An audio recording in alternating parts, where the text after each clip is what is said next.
One rainy afternoon, a young boy was pushing an ice cream cart. He hadn't sold a single one. Desperate, he knocked on the door of a humble house.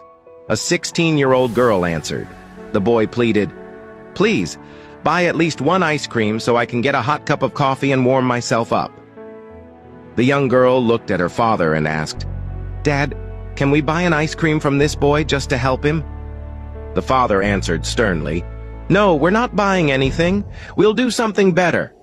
He called the boy inside, gave him a warm blanket, and a glass of hot milk. The boy received it with joy. As he left with tears in his eyes, he looked at the girl and said, "One day, God will enable me to repay you for what you've done." 15 years passed, and they never saw that boy again. The girl, now 31, had to rush her father to the hospital with a severe illness. The doctor said he needed urgent surgery, very expensive. Worried, the father said, "Daughter, the only thing we have is our house. If I must sell it for this surgery, I would rather die. That house is all I can leave you." Right there in front of the doctor, he spoke these words. But the doctor looked at them calmly and said, "We'll do what's right. Let's operate and save your father's life. Later we'll talk about payment." The surgery was done with care and love. The father was saved. At the end, the daughter asked, "Doctor, how will we ever pay for this?" He replied, "Don't worry.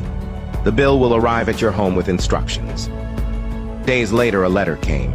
The daughter opened it, and when she read it, she began to cry. The father asked, "What's wrong, my daughter? Why are you crying?" With trembling hands, she read aloud, "Your father's surgery was paid for 15 years ago. With a warm blanket and a glass of milk. God enabled me to return the favor that seemed small to you. But for me it meant everything. May the Lord continue to bless your family." The doctor was the same boy from years before, and the message is clear. Jesus said in Luke 6:38, "Give, and it will be given to you. A good measure, pressed down, shaken together, and running over, will be poured into your lap. For with the measure you use, it will be measured to you."